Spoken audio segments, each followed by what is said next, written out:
Abra sua Bíblia na carta de Paulo aos Efésios. Carta de Paulo aos Efésios, capítulo 2.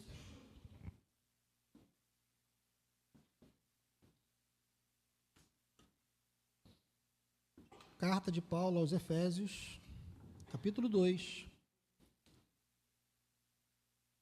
Vamos ler do 11 ao 22. Efésios, capítulo 2, do 11 ao 22.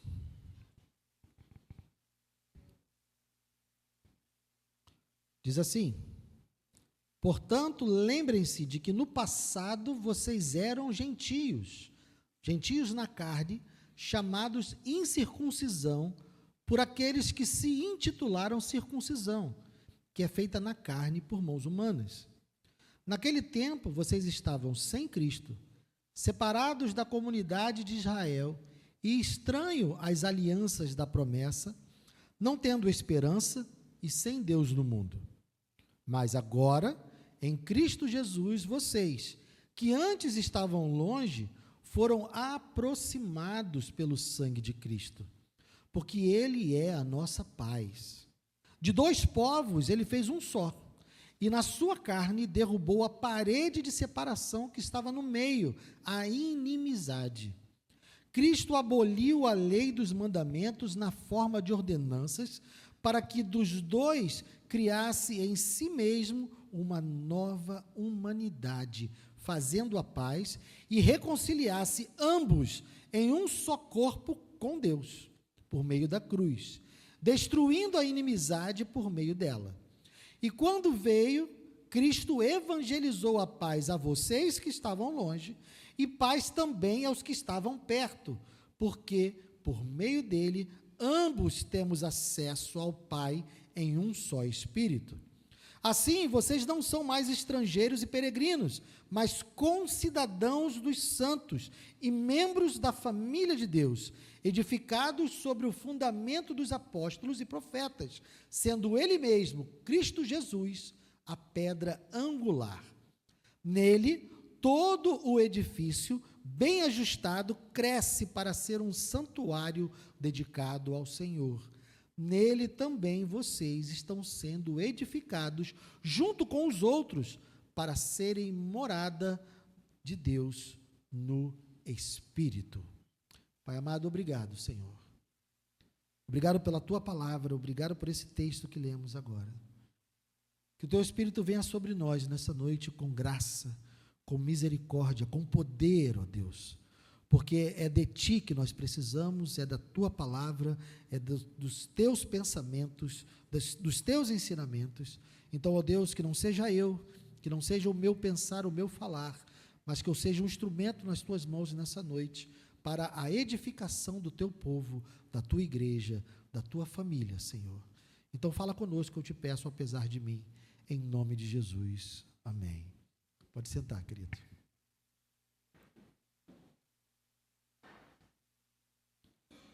Hoje é a quinta mensagem dessa série que nós estamos falando sobre a nossa nova identidade em Cristo. Ao longo dessas mensagens, nós temos visto vários benefícios e privilégios dessa nossa nova identidade. O quanto Deus tem nos abençoado pelo fato de ter nos dado um novo destino, uma nova identidade.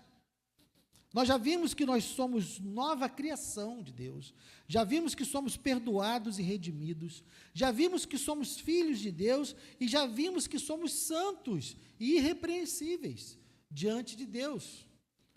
São benefícios e nós vimos que tudo isso, todos esses privilégios, todos esses benefícios não são por mérito nosso, são porque Deus, na sua graça e na sua misericórdia, quis nos abençoar. A nossa nova identidade é resultado da ação graciosa de Deus na nossa vida. Somente disso. Hoje nós vamos falar de um outro benefício maravilhoso da nossa nova identidade em Cristo. mas que ao longo da história parece que temos perdido de vista que essa característica é um benefício. Temos perdido de vista que essa nova condição é uma bênção. E que bênção é essa? Em Cristo, nós somos membros do corpo e somos membros da família de Deus. Isso tem sido negligenciado, infelizmente, ao longo dos anos.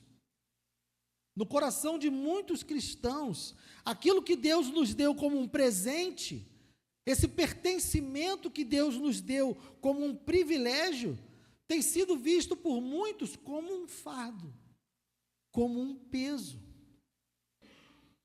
Fazer parte da igreja, fazer parte do povo de Deus, do corpo de Cristo, tem sido encarado por alguns não como um benefício, mas como um fardo, como algo pesado. Não como um presente, mas como uma obrigação incômoda. Algo que eu preciso tolerar por conta das outras bênçãos, né? Frases do tipo assim: eu não preciso da igreja para ter uma fé verdadeira. Ou, eu me relaciono com Deus do meu jeito. Eu não preciso que a igreja me diga como eu devo me relacionar com Deus. E frases semelhantes a essa que talvez você já tenha escutado pessoas dizendo por aí. Mesmo aqueles que chegam a frequentar cultos, porque tem aqueles que nem à igreja vão, mas também tem aqueles que frequentam cultos, mas fazem isso como consumidores de experiências espirituais. Eles não têm uma ligação com a igreja, eles não têm um compromisso com a igreja, eles não têm um pertencimento com a igreja.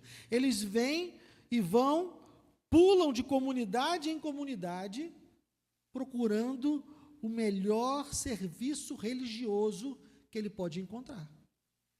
Então, ele quer os melhores louvores, ele quer as melhores pregações, ele quer o ambiente mais confortável, ele quer a escola bíblica mais estruturada para os filhos dele. É isso que ele está procurando. Ele está procurando um serviço religioso para servi-lo. Querem tudo, mas não estão dispostos a dar nada.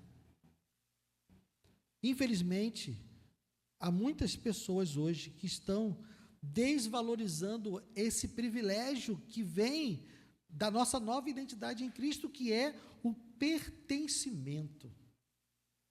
Mas hoje, meus irmãos, nós seremos lembrados pela palavra de Deus que fazer parte do corpo de Cristo, fazer parte da família de Deus, é um privilégio. É uma das maiores expressões da graça de Deus sobre nós. Esse pertencimento é uma das maiores demonstrações de amor e de graça sobre a minha vida e sobre a sua vida. Veja o texto que nós lemos, como ele começa. Paulo diz: portanto, lembrem-se de que no passado vocês eram gentios na carne, chamados incircuncisão por aqueles que se intitulam circuncisão, que é feita na carne por mãos humanas. Naquele tempo vocês estavam sem Cristo, separados da comunidade de Israel e estranhos às alianças da promessa, não tendo esperança e sem Deus no mundo. Mas agora em Cristo Jesus, vocês que estavam longe foram aproximados pelo sangue de Cristo. Paulo está aqui lembrando aos irmãos de Éfeso. A cidade de Éfeso é uma cidade fora dos arraiais de Israel. Quando ele está falando aqui, ele está falando de pessoas que eram chamadas de gentios pelos judeus. Por quê? Porque o povo, como nós vimos, como eu falei no começo do culto, né, falando a respeito do Salmo 100, o povo de Israel, eles tinham essa noção de pertencimento a Deus. Eles eram nação santa, propriedade exclusiva de Deus, e eles se orgulhavam disso.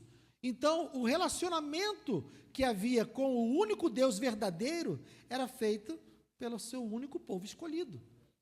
Então Israel olhava para as outras nações e não se sentia diminuído em relação a elas, porque Israel entendia que mesmo que as outras nações fossem grandes, mesmo que elas tivessem grandes exércitos e grandes construções, nenhuma delas tinha relacionamento com o verdadeiro Deus, somente Israel. Então Israel foi, ao longo dos anos, sendo instruído e percebendo que as outras nações eram, então, nações sem Deus, nações pagãs. Então, o relacionamento de Israel com as outras nações era desse nível. Eles eram a nação do Senhor e os outros povos eram gentios, sem Deus. E isso, em parte, era verdade. Naquele ponto da revelação do Senhor, embora Deus tenha prometido a Abraão que nele seriam benditas todas as nações e todas as famílias da terra, naquele momento da revelação de Deus, Israel era o único detentor do relacionamento com o Senhor. Embora Deus tenha dado pequenos spoilers ali, né? Você tem Raabe, que era de Jericó, e alcança misericórdia diante de Deus. Você tem Ruth, a moabita, que é também abençoada por Deus. Então Deus já dava, além da promessa que ele fez a Abraão, Deus já dava pequenas demonstrações ali no Antigo Testamento mesmo, de que ele não queria salvar apenas Israel.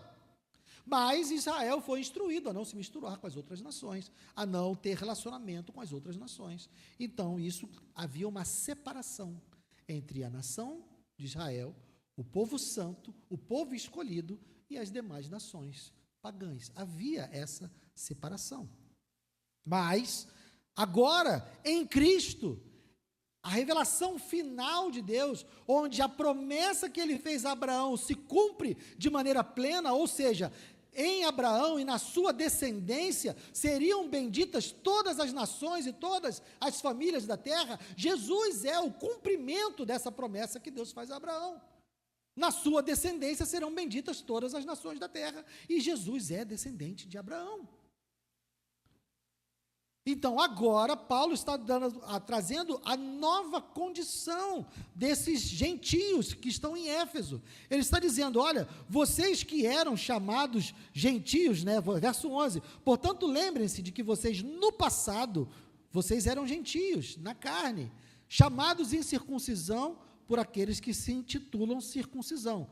Quem? Os judeus, que se intitulam circuncisão, que é feita na carne por mãos humanas. Naquele tempo, vocês estavam sem Cristo, separados da comunidade de Israel e estranhos às alianças da promessa, não tendo esperança e sem Deus no mundo. Então, aqui Paulo está descrevendo qual era a vida dos gentios antes de Jesus. Verso 13. Mas agora, em Cristo Jesus, vocês que estavam longe, foram aproximados pelo sangue de Cristo. Então, Paulo está nos ensinando aqui, a primeira coisa é que a nação de Israel não é mais a única nação que teria um relacionamento com Deus. Deixou de ser um relacionamento étnico e passou a ser um relacionamento única e exclusivamente pela fé. Sempre foi pela fé, mas havia israelitas que não tinham fé. Então, o que Deus está dizendo aqui, por meio de Paulo, para os efésios, é que eles estavam longe, mas por conta da obra da cruz, por conta do sangue de Cristo, por causa daquilo que Deus realizou em Cristo Jesus, eles que eram gentios, que estavam distantes, longe das promessas, longe da aliança, agora estão aproximados. Agora eles foram alcançados por essa graça que se manifestou lá atrás, através de Deus em Abraão. Então, ele está apresentando aqui a primeira característica para os gentios. E no verso 14, até o 19, porque ele é a nossa paz. De dois povos, ele fez um só. E na sua carne derrubou a parede de separação que estava no meio, a inimizade, Cristo aboliu a lei dos mandamentos na forma de ordenanças, para que dos dois criasse em si mesmo uma nova humanidade, fazendo a paz, e reconciliasse ambos em um só corpo com Deus, por meio da cruz, destruindo a inimizade por meio dela. E quando veio, Cristo evangelizou paz a vocês que estavam longe e paz também aos que estavam perto, porque por meio dele ambos têm acesso ao Pai em um só Espírito. Assim, vocês não são mais estrangeiros e peregrinos, mas concidadãos dos santos e membros da família de Deus. Veja, Paulo então está dizendo que em Cristo eles foram aproximados, e a partir dessa aproximação, Paulo vai dizer então que Cristo é a nossa paz. Que paz? Ele está falando aqui de uma paz horizontal e de uma paz vertical.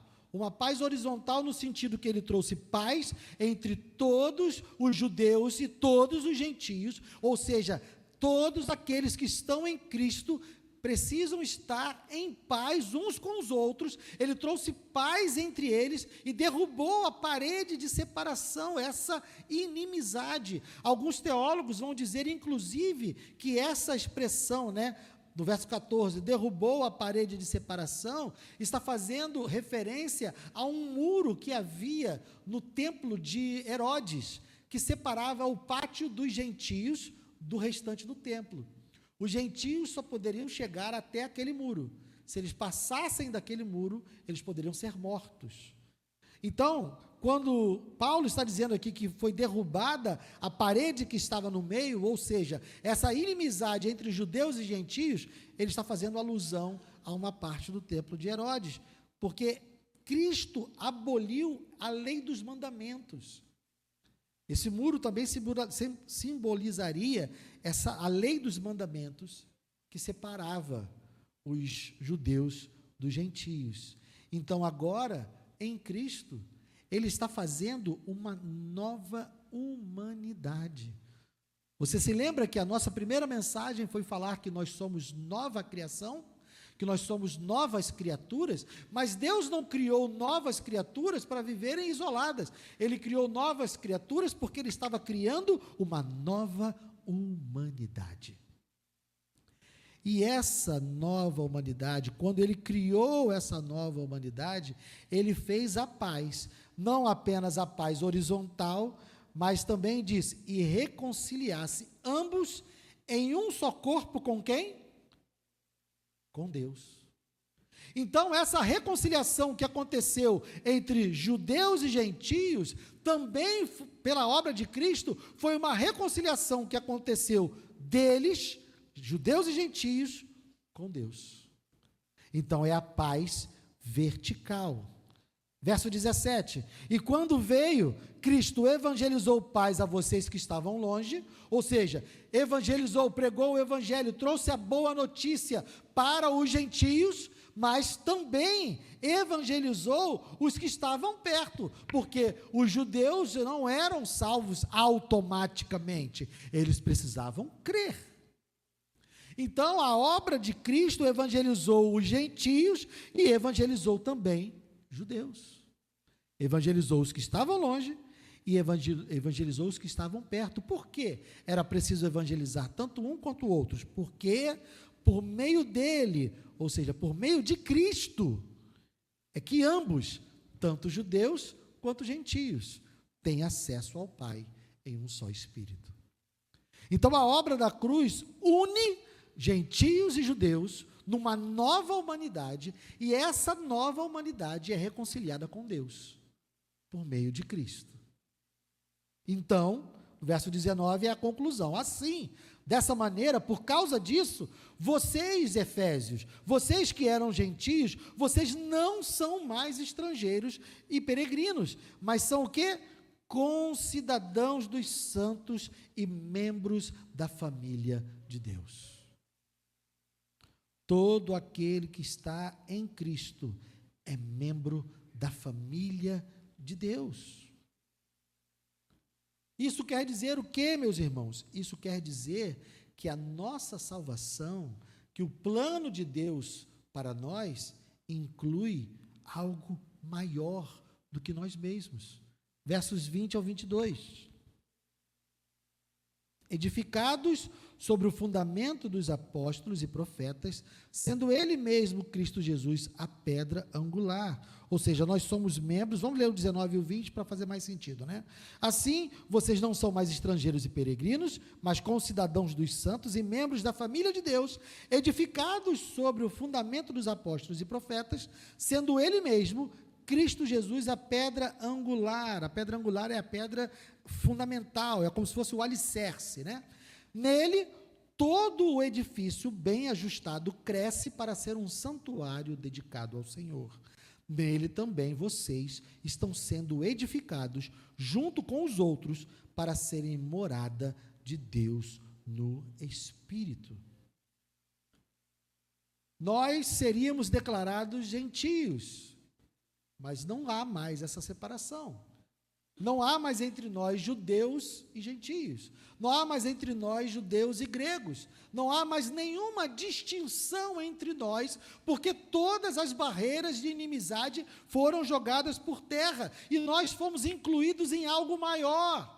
O que Paulo está dizendo aqui, que nós não existimos independentemente, nós não existimos isoladamente. Deus nos fez nova criação para nós sermos parte de uma nova humanidade, e essa nova humanidade é como se fosse um edifício, como se fosse um santuário que está sendo construído pelo próprio Deus.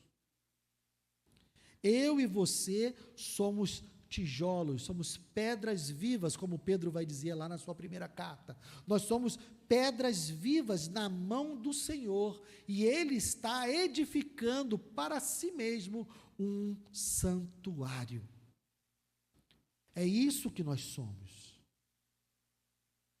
Nessa metáfora, Paulo compara a igreja a um santuário, mas não um santuário feito por mãos humanas, não um santuário de blocos de concreto e paredes de drywall.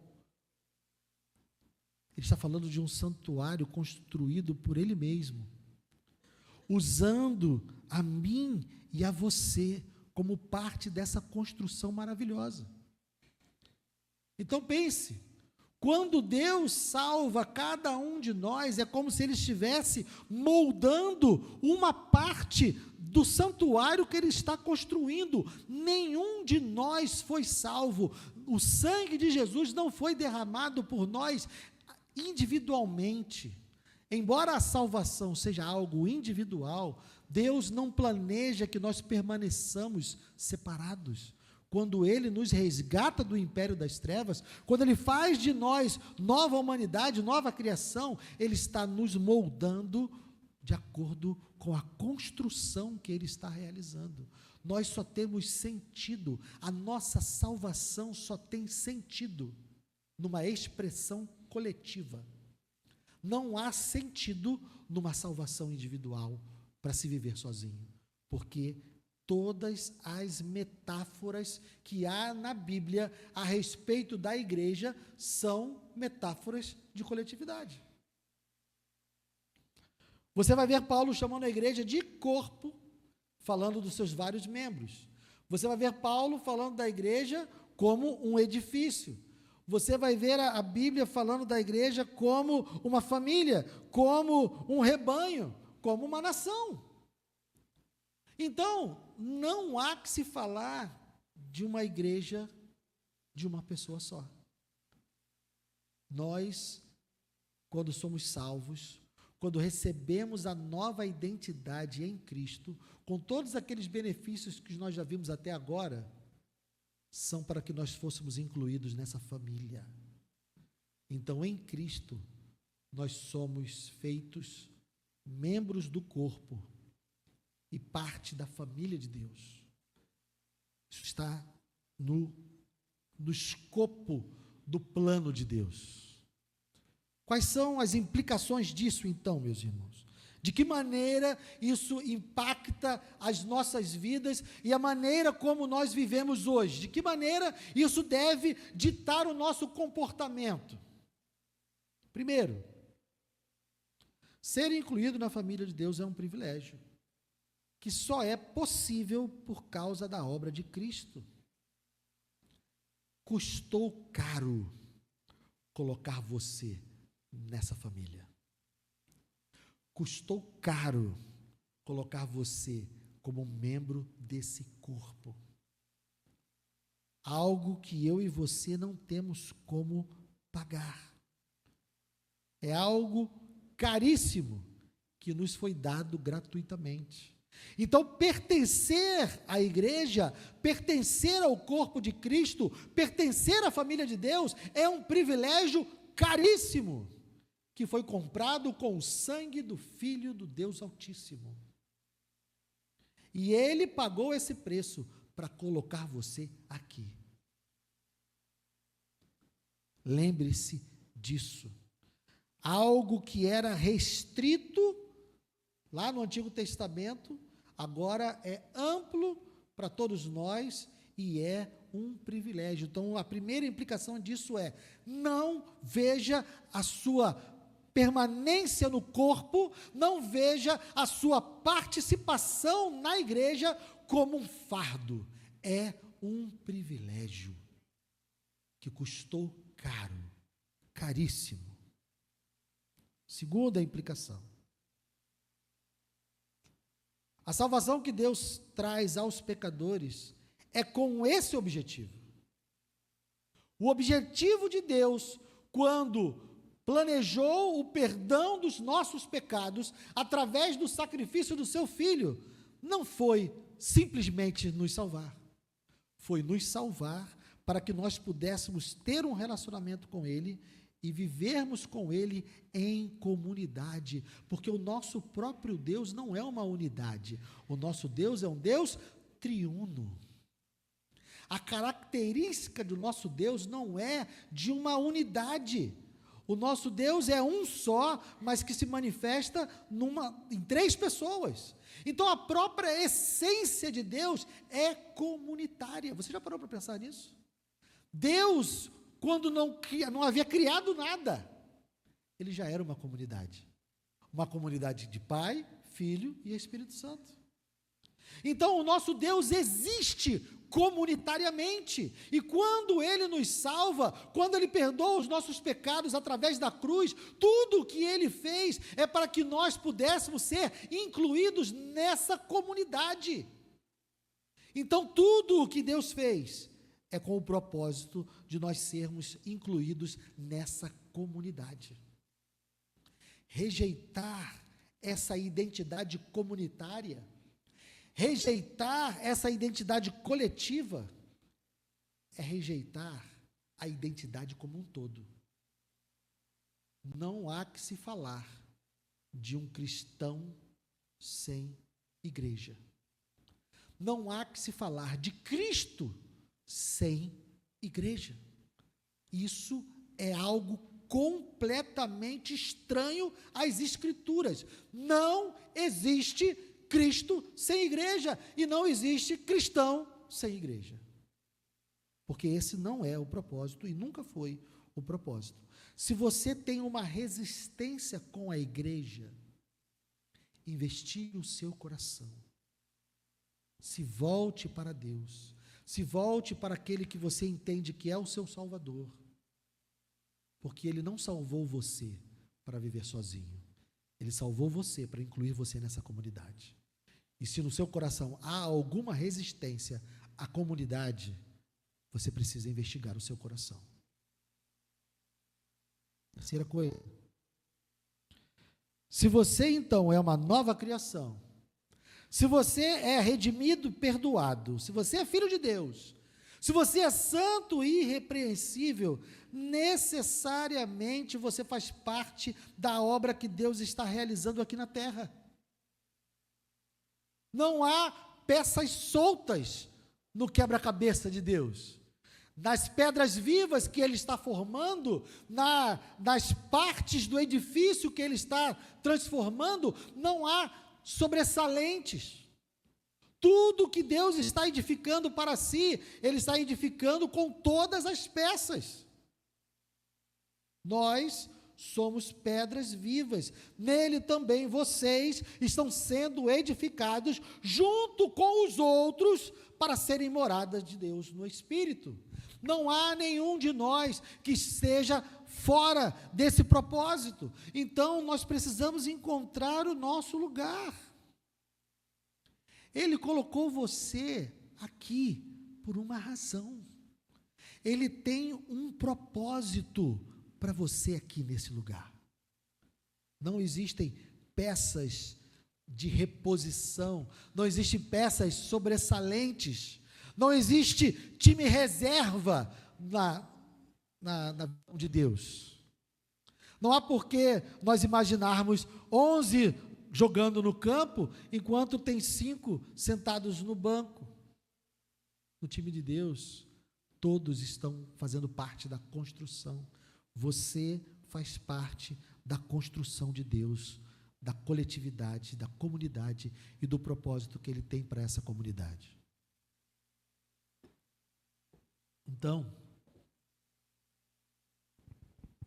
quando nós olhamos para tudo que Deus já fez por nós, em Cristo, quando nós vemos que Ele nos fez nova criação, que Ele perdoou os nossos pecados, nos redimiu diante dEle, nos adotou como filhos, nos separou e nos declarou santos, nós entendemos que tudo isso tem uma direção, e a direção é nos unir com o seu povo.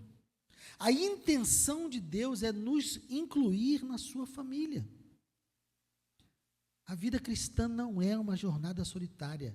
Nós fomos feitos membros de um corpo, nós fomos feitos pedras de um edifício, nós fomos feitos filhos em uma mesma casa. Essa é a descrição que a Bíblia faz de nós. Por isso, meus irmãos, a comunhão da igreja não é algo opcional. Não é um bônus. Se eu puder participar de uma igreja e for legal, bom. Mas se não der, não deu. Não existe isso. Não é um bônus, é parte do propósito. A nossa comunhão é o ambiente natural da nossa nova identidade. Essa nova identidade que nós recebemos em Cristo, ela floresce e se desenvolve e amadurece nesse ambiente, nos nossos relacionamentos. Porque quando você lê os mandamentos de Deus através das cartas do Novo Testamento, é o quê? Suportai-vos uns aos outros, amai-vos uns aos outros, consolai-vos. Tem como fazer uns aos outros sozinho? Não tem. Tem uma maluca que eu vejo no TikTok que ela tem um espelho de 3 partes. Não sei se vocês já viram isso. Que ela canta sozinha, daqui a pouco ela puxa as outras partes e aparece 3 delas assim, aí vira 4. Só gente doida que consegue servir uns aos outros sozinho. Não dá. A vida que Deus planejou para nós é uma vida comunitária. Aqui nós somos cuidados, aqui nós somos exortados, aqui nós somos disciplinados e aqui nós somos amados. É aqui. Não estou falando desse prédio não, gente, estou falando de nós, da nossa reunião, do nosso caminhar juntos. Por isso que nós precisamos evoluir muito, para muito além desse culto aqui. Nós deveríamos estar frequentando as casas uns dos outros. Nós deveríamos estar almoçando uns com os outros, saindo uns com os outros, tomando café uns com os outros, sabendo onde um ou outro mora. Nós deveríamos estar vivendo tudo isso. A igreja hoje parece algo tão alheio que a gente não sabe nem o nome da pessoa que está do nosso lado, quanto mais onde ela mora. E ainda tem crente que diz, Deus me livre. Tem uns crentes lá em casa. Isso é triste, meus irmãos, porque contraria totalmente a vontade do nosso Senhor e Salvador. Contraria totalmente. Ele não nos salvou para andarmos só. Não foi isso que Ele planejou. E quando rejeitamos isso, estamos rejeitando Ele. E estamos rejeitando a proposta dEle. Deus, ó, essa parte aqui eu concordo, essa outra aqui não. Eu até aceito ser salvo por ti, sabe? Até aceito. Aceito que o Senhor perdoe os meus pecados, aceito que o Senhor me livre do inferno. Essa parte aí eu aceito. Agora, me botar para andar junto com aquele povo, aí não. Aí eu não quero, não. Faz sentido isso? Nenhum, né? Mas a gente faz isso. A gente faz isso.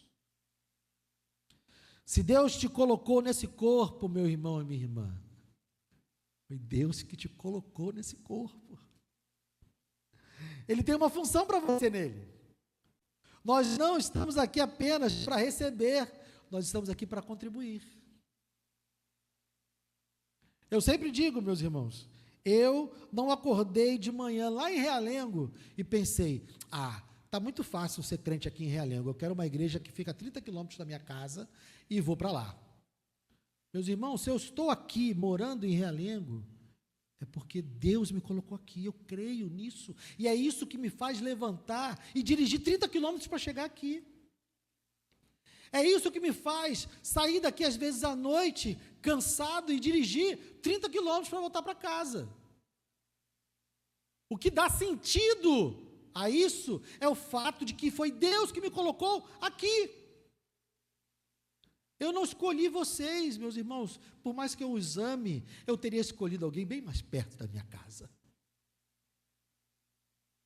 A gente poderia conversar só pelo WhatsApp. Tenha a certeza de que Deus colocou você aqui com um propósito.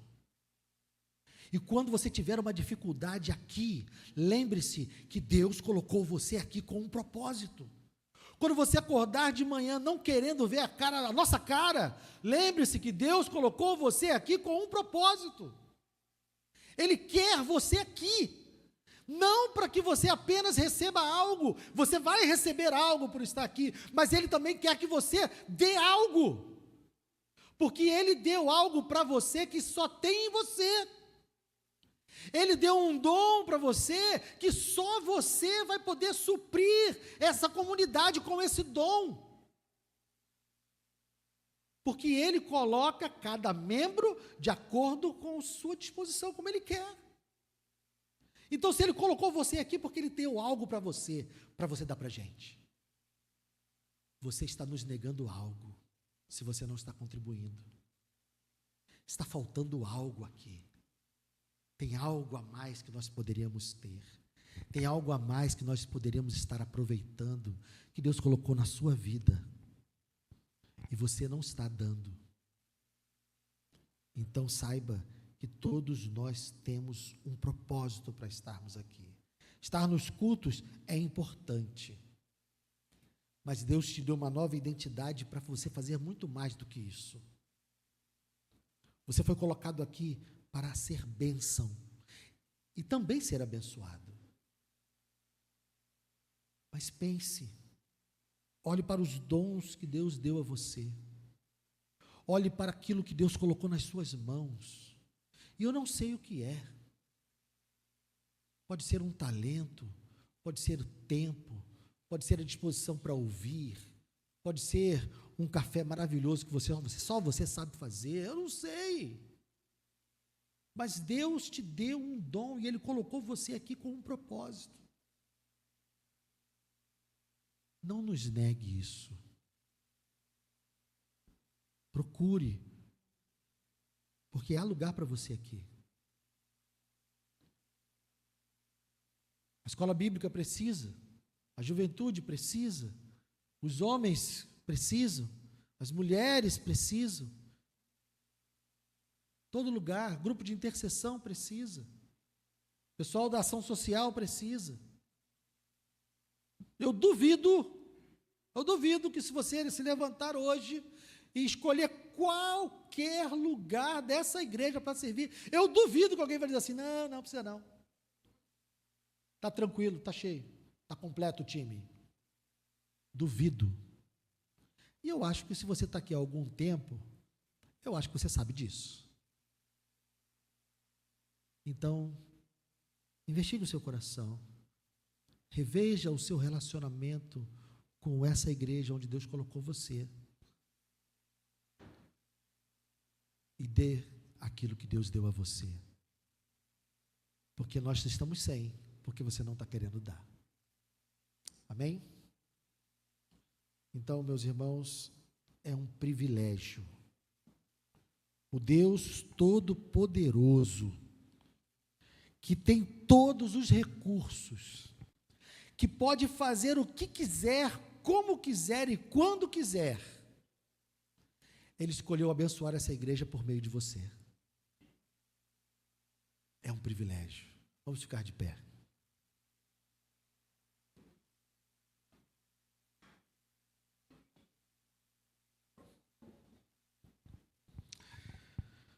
Obrigado, Deus.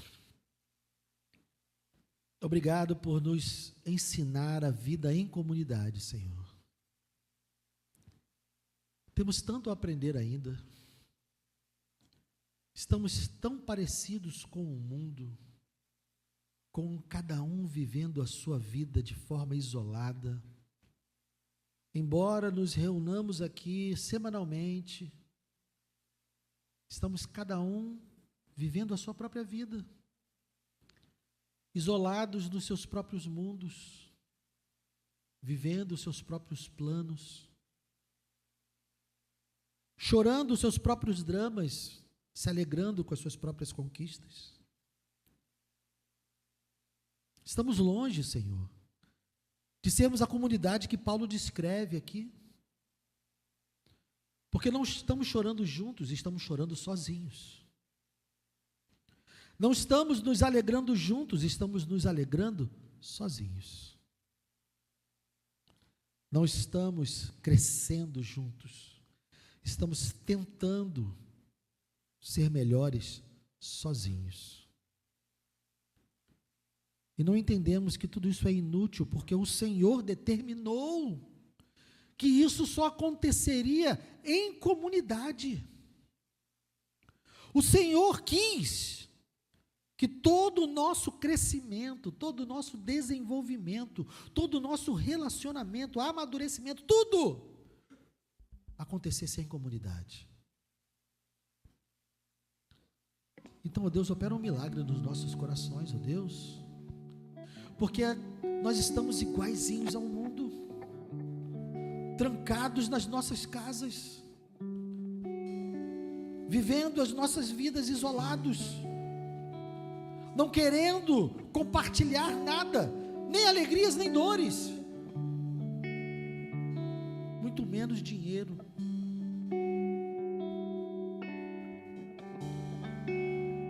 Muda isso em nós, Senhor. Perdoa-nos por isso, em primeiro lugar. Perdoa-nos por não valorizarmos o fato de o Senhor ter nos colocado nessa comunidade. Perdoa-nos, Senhor, se queremos ser servidos muito mais do que servir. Perdoa-nos se queremos ser ouvidos muito mais do que ouvir. Perdoa-nos, Senhor, se queremos ser amados muito mais do que amar. Transforma-nos, Senhor. Que a Tua palavra frutifique no coração dos meus irmãos. Que o Senhor possa, Senhor, completar aquilo que eu não fui capaz de falar. Que o Teu Espírito possa ministrar aquilo que eu não fui capaz de falar nessa noite. Que o Teu Espírito continue falando e falando. E que não seja o resultado do futebol que roube dos corações nessa noite aquilo que o Senhor quer falar. Ajuda-nos, Senhor. Ajuda-nos. Em nome de Jesus.